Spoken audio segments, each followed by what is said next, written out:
magandang umaga guys. Araw ng Sunday ngayon, no? So naka-DJ lang tayo ngayon. Dadaan tayo ngayon ng River Park sa Latagan. Mukhang makikita ni Jamir na kasama ko. Actually 6:30 nga ang usapan namin, kaso ngayon lang ako nakaalis. Kasi ate ko tanghali na nagising. Kasi lahat ng ginawa ko, nagawa ko na. Ligo na lang kailangan niya. Hindi talaga biro pag may kasama kang matanda sa bahay. Hindi biro yung mga pag-alaga, pagkasikaso, hindi biro yan. Kaya yun nga, mahirap pag wala talagang ano. Kasi tayo, syempre, bata pa tayo, malakas pa tayo.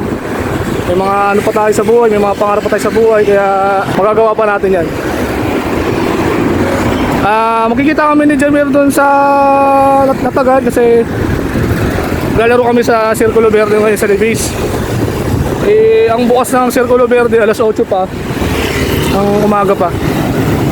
Medyo ano na, may araw na.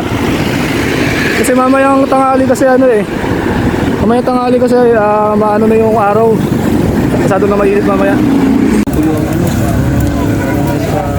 Doon.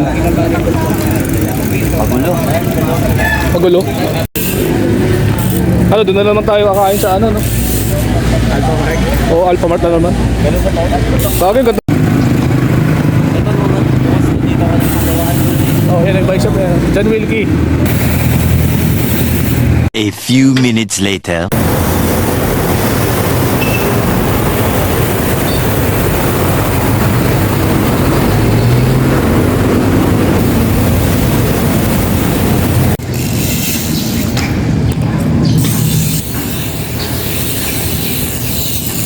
Ito na kami ng ano guys, Circulo Verde.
A little longer than a few minutes later. Pinig ka dito. Okay, magandang umaga. Pauwi na kami ngayon dito, galing kami Circulo Verde. Ano masabi mo sa araw na to? Solid. Solid kahit saglit lang tayo. Mas maganda to pag marami. Ayaw sumama ni Yuan eh. Oh, pwede naman kasi talaga gamitin yung rigid board talaga din. Kasi dadaan-daan ka naman. Isipin mo yung 2-6 player nga lang din sa Circulo, di ba?